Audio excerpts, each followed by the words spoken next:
우리가 역사라고 하는 영어 단어를 히스토리라고 그렇게 지은 것은 이것은 엄청난 신앙 고백이 담겨진 그런 단어의 선택이 아니었는가라고 하는 그런 생각을 이제 갖습니다. 이 땅의 역사는 단순한 우연이 아니고 하나님의 역사 히스토리라고 하는 것이 우리가 날마다 우리 인생 속에서 고백해야 될 이 땅의 역사가 아닌가라는 생각을 성경을 통해서 우리가 갖게 됩니다. 성경은 창세기로 시작하죠. 근데 창세기는 아주 재미있는 구조를 가지고 있습니다. 창세기는 먼저 네 사건으로 이루어졌고 그리고 이어서 네 사람으로 이제 이어지는 것을 볼 수가 있습니다. 먼저 네 사건이란 창조, 그리고 타락, 홍수, 바벨탑 이 네 사건으로 창세기 1장부터 이제 11장까지 이제 이루어진 것을 볼 수가 있죠. 이제 그리고 12장부터 50장까지는 이제 다시 네 사람에 대한 말씀으로 이제 이어집니다. 아브라함, 이삭, 야곱, 요셉 이렇게 창세기가 이어지죠. 창세기는 50장이 요셉의 이제 죽음으로 이제 끝나게 되는 것을 볼 수가 있습니다. 요셉이 죽음을 통해서 모든 이제 하나님의 역사, 하나님의 일도 끝나는 것으로 우리가 여겨질지 모르지만은 출애굽기에 넘어와서 하나님은 생각지 못한 또 한 사람의 인물을 이제 일으키시는 것을 볼 수가 있죠. 바로 그게 모세라고 하는 인물입니다. 430년 동안 이스라엘 백성이 애굽의 노예로 있으면서 하나님은 아무 역사도 행하시지 않는 것처럼 보였지만 하나님은 그동안 모세라고 하는 인물을 준비시키셨던 것이죠.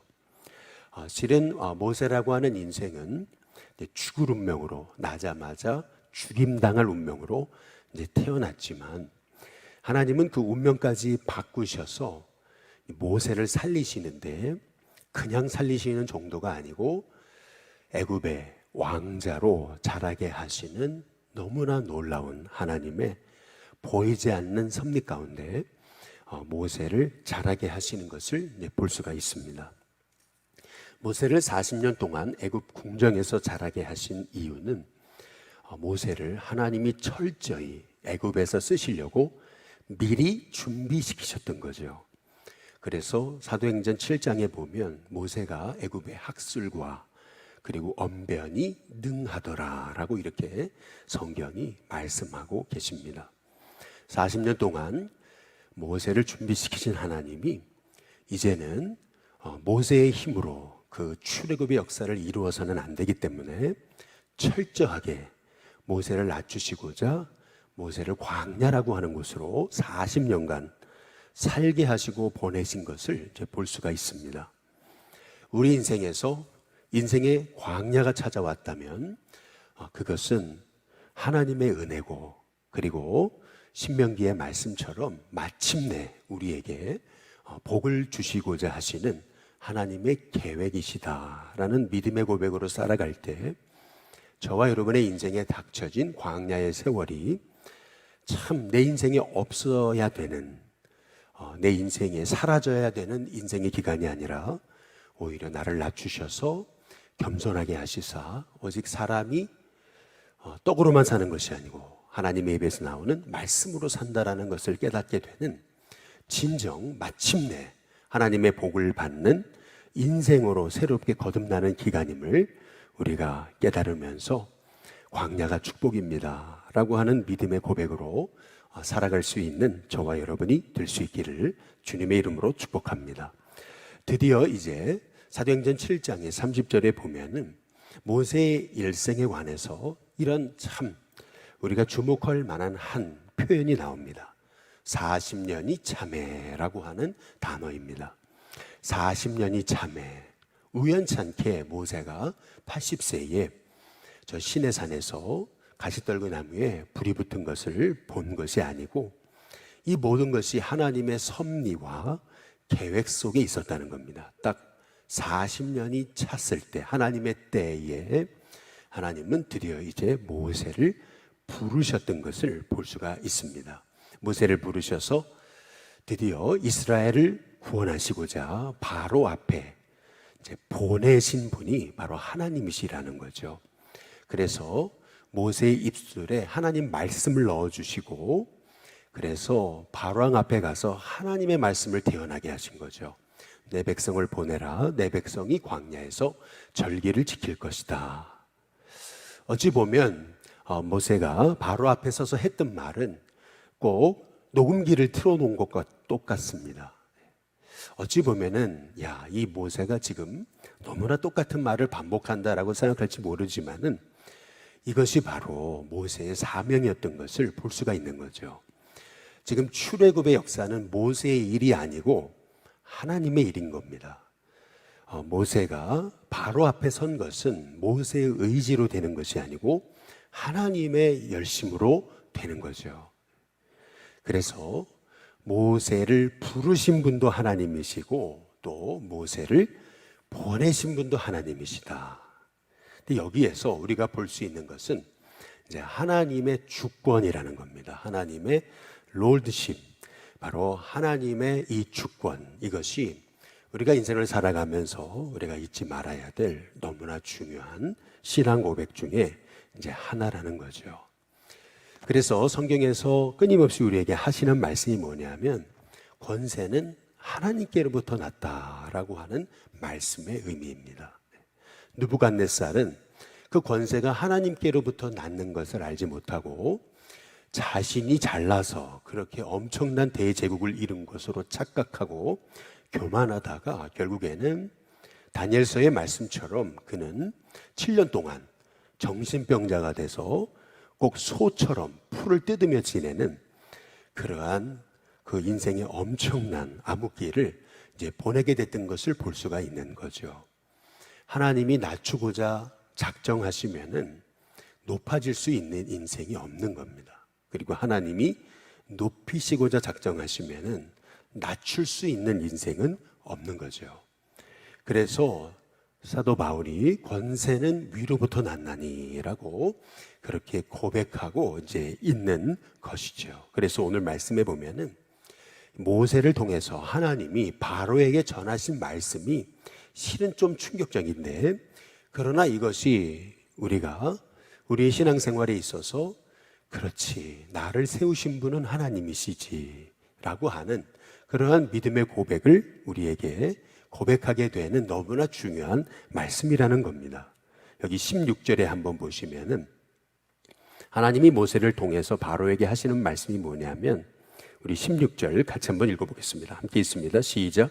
내가 너를 세웠음은 나의 능력을 내게 보이고 내 이름이 온 천하에 전파되게 하려 하였음이니라. 여기 보면 하나님이 바로를 세우신 거다라고 이렇게 이제 말씀하고 계세요. 저와 여러분에게 직분을 주신 분은 하나님이신 줄로 믿습니다. 부족한 종을 목회자로 세우신 분도 하나님이시고, 또 우리 장로님들을 세우신 분도 하나님이시고, 또 권사님들을, 또 집사님들을, 또 우리 속장님들을, 인도자님들을 세우신 분은 하나님이시라고 하는 거죠.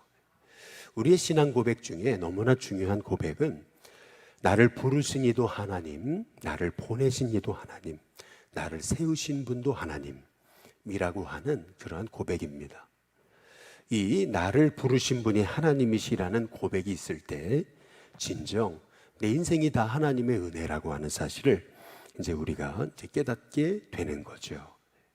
하나님이 왜 지도자를 세우셨는가? 그것은 뭐냐면 오늘 여기 16절 말씀처럼 나의 능력을 너에게 보이고 라고 이렇게 말씀하고 계시잖아요.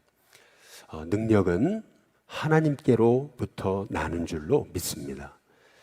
세상이 코로나가 한창이고 전쟁이 한창이고 그리고 전염병이 한창이고 재앙이 한창이면 아무리 능력 있는 능력자라도 능력 발휘를 할 수가 없어요. 그러나 하나님이 시기를 바꿔주셔서 부흥의 때가 일어나고 경제 발전의 때가 일어나고 너무나 환경이 좋아지면 엄청나게 자기가 가진 능력도 발휘할 수 있게 되는 거죠. 이 모든 것 주관하시는 분은 하나님이시라고 하는 사실이에요. 하나님이 바로를 세우신 목적, 하나님이 한 사람의 리더를 세운 목적, 그것은 16절 끝에 부분에 보니까 내 이름이 온 천하에 전파되게 하려 합니다 라고 이렇게 말씀하고 계세요. 하나님이 높임 받으시려고 하나님이 목회자를 세우신 거고, 장로님을 세우신 거고, 그리고 권사님들을, 집사님들을, 그리고 속장 인도자님들을 세우시고 또 이 땅의 지도자를 세우셨다라고 하는 이제 사실입니다.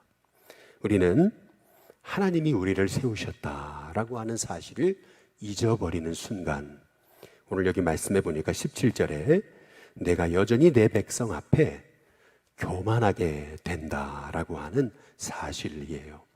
세움받은 자가 가장 적으로 삼아야 될 것, 그것은 뭐 음란도 아니고 능력이 없는 것도 아니고 그리고 딴 마음 갖는 것도 아니고요. 실은 세움받은 자가 가장 내 인생의 적으로 삼아야 되는 것은 교만인 것을 오늘 말씀을 통해서 이제 우리가 알게 되는 겁니다. 내 위에 나를 세우신 하나님이 계신다. 내 위에 나를 세운 그러한 위의 권세가 있다라고 하는 사실을 우리가 늘 잊지 않고 살아갈 때 겸손하게 하나님 앞에 엎드리면서 하나님의 뜻이 어디 있는지 묻고 또 물음을 통해서 하나님이 기뻐하시는 그러한 사역을 감당하는 하나님의 종이 되게 된다라고 하는 말씀인 거죠.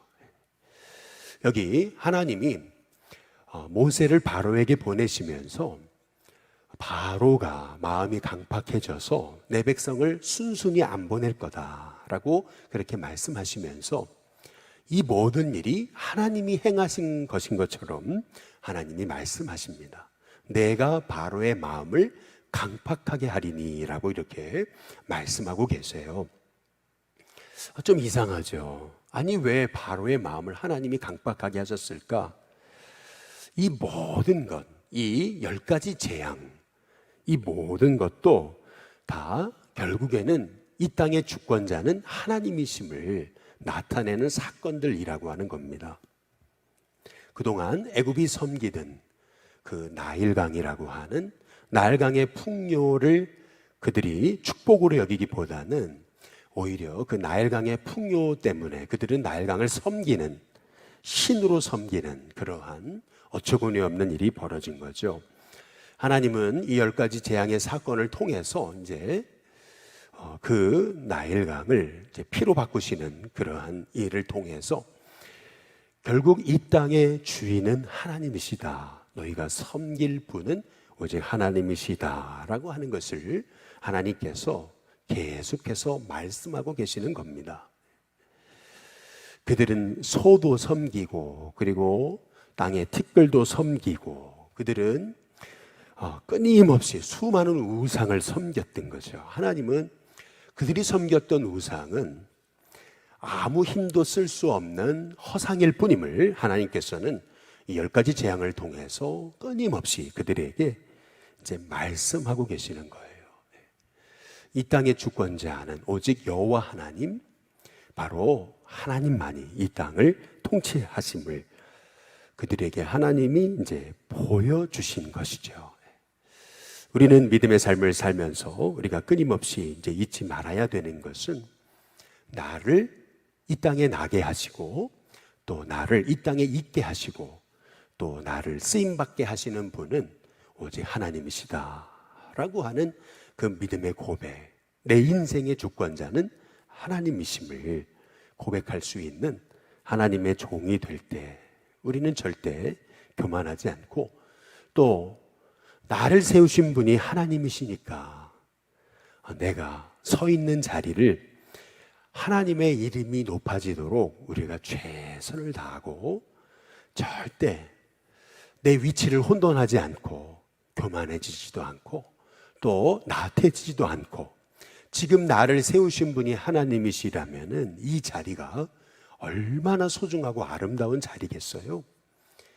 내가 하나님의 부름 받아 오늘 목회를 하고 있고, 또 내 일터에서 일하고 있고, 또 내 가정에서 부모로 섬기고 있고, 또 내가 속해 지도자로, 또 내가 각 부서의 부서장으로 내가 섬기고 있다라고 하는 사실을 생각하면, 하나님이 나를 기대하셔서 이 일을 맡기셨는데 내가 어찌 이 일을 허투루 할 수 있겠느냐는 거예요.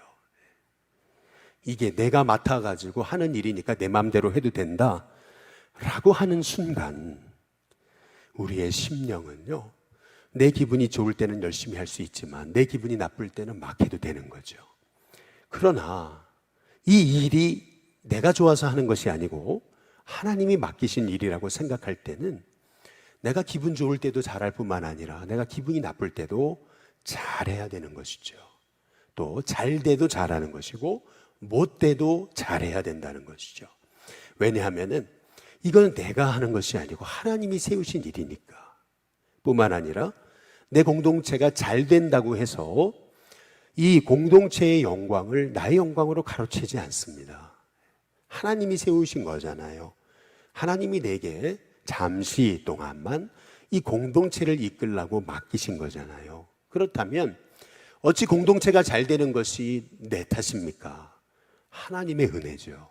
그렇기 때문에 우리는 잘 돼도 교만하지 않고 못 돼도 우리는 낙심하고 포기하지 않는다는 겁니다. 왜냐하면 나를 세우신 분이 하나님이시라면 나를 충성되이 여겨서 내게 직분을 맡기셨기 때문에 나는 하나님이 맡기신 이 직분을 신실하게 기도하면서 충성되게, 하나님 보시기에 부끄럽지 않게, 하나님이 실망하지 않으시도록 내가 이 사명을 감당하게 된다라고 하는 사실입니다. 그래서 오늘 이 출애굽기에 이 10가지 재앙의 사건을 통해서 하나님이 지금 바로에게 너무나 중요한 말씀을 하고 계시는 거예요. 그래서 오늘 이 우박재앙이라는 것이, 이것이 우리에게는 엄청난 하나님의 음성을 들려주고 계시는 거죠. 내가 너를 세웠다. 네가 능력 있어서, 네가 잘나서 네가 여기 있는 거 아니다. 내가 널 세웠다. 하나님이 말씀하고 계시는 거죠. 그래서 20절에 보면은 이렇게 말씀하세요. 바로의 신하 중에 여호와의 말씀을, 그 다음 뭐예요? 두려워하는 자들은, 이렇게 얘기하죠. 21절, 여호와의 말씀을 마음에 두지 아니하는 사람은, 이라고 이렇게 말씀하고 있어요. 우리는 영적 지도자로서 또 하나님이 나에게 한 공동체를, 또 가정을, 또 내게 직분을 맡겨주셨는데 늘 두렵고 떨림으로 우리가 섬기면서, 내가 오늘 여기 서 있는 것 다 하나님의 은혜고 하나님이 나를 충성되이 여겨서 나에게 이러한 하나님의 일을 맡겨주셨음을 날마다 고백하면서 살아갈 때 저와 여러분이 결국 여기 29절의 끝에 부분에 한번 보세요. 29절의 끝에 부분에 보면 세상이 여호와께 어떻게 됐어요? 속한 줄을 왕이 알리이다 라고 이렇게 말씀하고 계시잖아요. 세상은 하나님께 속했어요. 우리의 인생은 하나님의 손 안에 있습니다.